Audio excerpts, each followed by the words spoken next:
Bonjour! Aujourd'hui, on va plus parler d'écriture que de thunes. Parce que l'argent c'est sympa, mais une bonne histoire ça l'est encore plus. Mater des séries, ça prend vraiment beaucoup de temps. À tel point qu'en moyenne, les Français passeraient 15 heures par semaine à en regarder, soit à peu près 780 heures par an. Mais alors, comment nous rend-on accros aux séries? Est-ce qu'il y a des techniques d'écriture préconisées? Est-ce qu'elles sont utilisées de manière récurrente ou dans un contexte spécifique? Et surtout, pourquoi en tant que spectateur, on ne s'en lasse pas?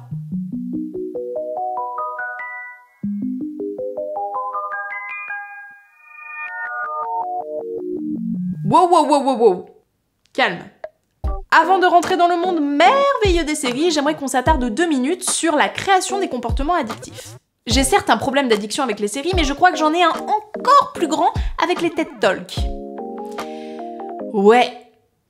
Donc pendant ce talk, Zoé Chance nous explique que pour considérer un comportement comme addictif, il faut qu'il remplisse 3 des 5 critères suivants. Le premier, c'est l'importance que les autres nous accordent, si notre entourage valide ce comportement. Le deuxième, c'est la sensation de sécurité et surtout les récompenses qui découlent du travail achevé. Le troisième, c'est le besoin d'excitation et de surprise. Le quatrième, c'est le lien qu'il crée avec les autres, quelle qu'en soit la forme, virtuelle ou réelle. Et le cinquième, la sensation de faire des progrès et d'être impliqué dans une cause plus grande que soi. Et clairement, on retournera là-dessus plus tard, mais la consommation de séries nous fait cocher pas mal de cases. Mais alors, quels moyens les scénaristes utilisent pour nous rendre addicts à leurs histoires?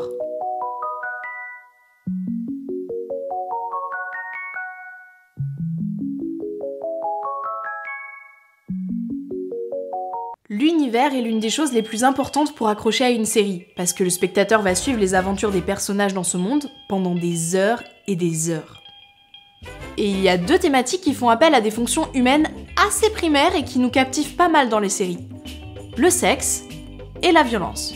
D'un point de vue de l'écriture, c'est hyper intéressant de les incorporer aux enjeux de l'histoire. Je vais prendre l'exemple de la violence, histoire que YouTube me tape pas trop dessus.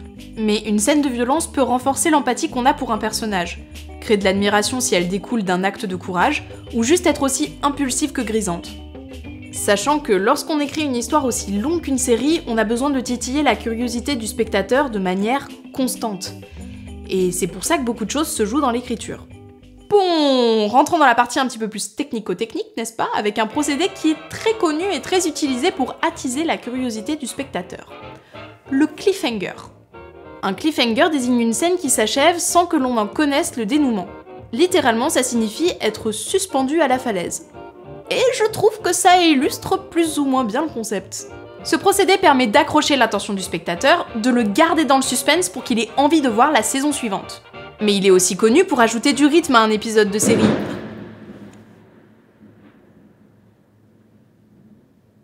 Les championnes là-dedans, ce sont les telenovelas. Et les chaînes qui les retransmettent l'ont bien compris. Historiquement, sur les networks américains, toutes les 12 minutes, il y a de la pub, ce qui donne souvent lieu à des mini cliffhangers. Par exemple, dans Game of Thrones, on retrouve en moyenne 3 ou 4 cliffhangers par épisode. C'est une forme de frustration qui peut être très vite assouvie en regardant l'épisode suivant. Une sorte de frustration qui mène quelque part. Mais ce suspense, c'est l'anticipation de l'action. Et ça fonctionne quand le spectateur a connaissance de quelque chose que le personnage ne sait pas. Il faut qu'en amont, il ait le temps de s'imprégner de l'univers, mais surtout de s'identifier au personnage. Ce qui m'amène à mon point suivant, l'attachement au personnage participe à nous rendre accros à la série. Ok, qui parmi vous n'a jamais chialé devant sa série alors que son personnage préféré est mort? Qui? Ça a beau être fictif, pour qu'un personnage soit crédible et cohérent, il doit y avoir une construction psychologique assez poussée, pour que le spectateur puisse un minimum s'y reconnaître. Je vais pas m'étaler sur comment créer un personnage psychologiquement, même si ça pourrait être hyper intéressant comme sujet de vidéo. Clara, s'il te plaît, arrête de te disperser. Mais il y a une particularité chez les personnages de série, contrairement à ceux des films, c'est qu'ils doivent être beaucoup plus réalistes et incarner des problématiques qui sont proches de celles du spectateur. De plus en plus, les séries sont conduites par la caractérisation des personnages et non par l'intrigue en elle-même. D'où l'importance de travailler en profondeur les personnages. Il faut trouver ce qui, dans sa personnalité, va tendre à l'universel, pour simplifier l'identification du spectateur et donner de la matière pour faire durer la série. Par exemple, dans 10%, oui, encore, l'intrigue n'est pas basée sur les problèmes de l'agence, mais plutôt sur les échanges entre les personnages. Comment leur caractère se complète et génère de nouvelles intrigues. La psychologie du personnage se construit surtout par les interactions avec son environnement.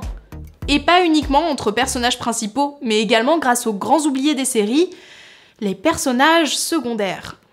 Les personnages secondaires sont primordiaux. Et pourquoi, me direz-vous? Eh bien parce qu'il permet de nous attacher aux protagonistes.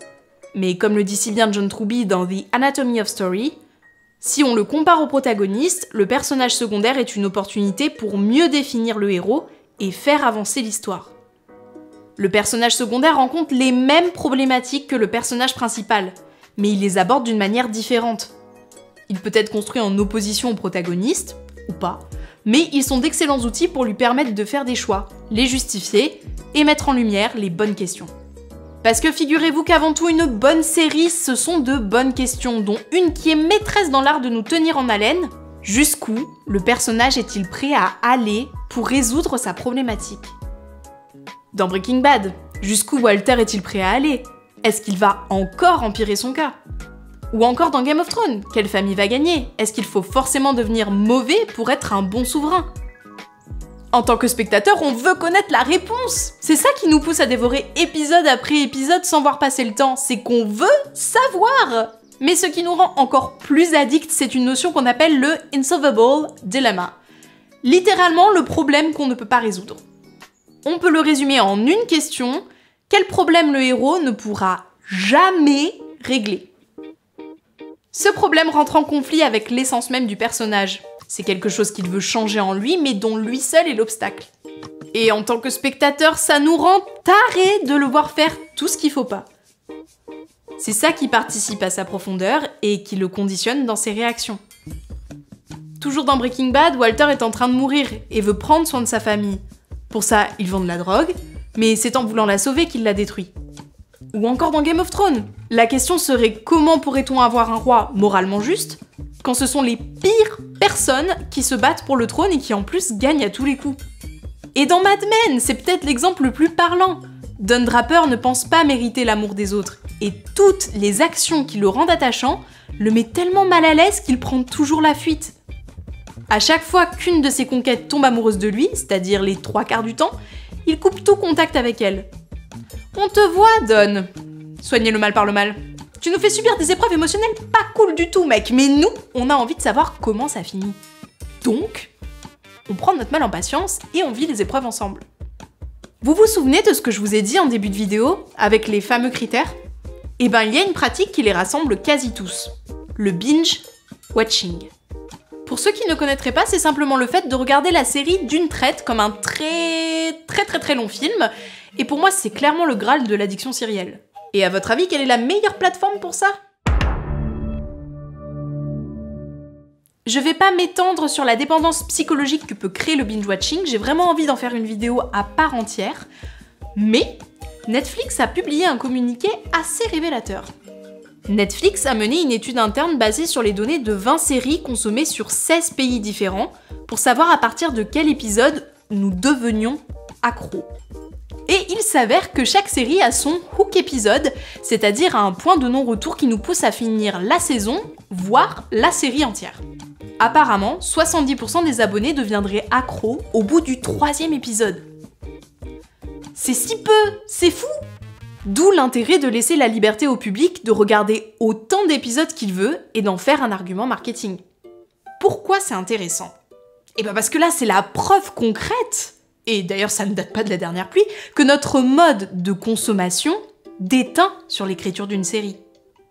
On l'a vu précédemment avec les mini cliffhangers à la télé, et maintenant Netflix qui offre plus de séries qu'on ne peut en regarder en une vie.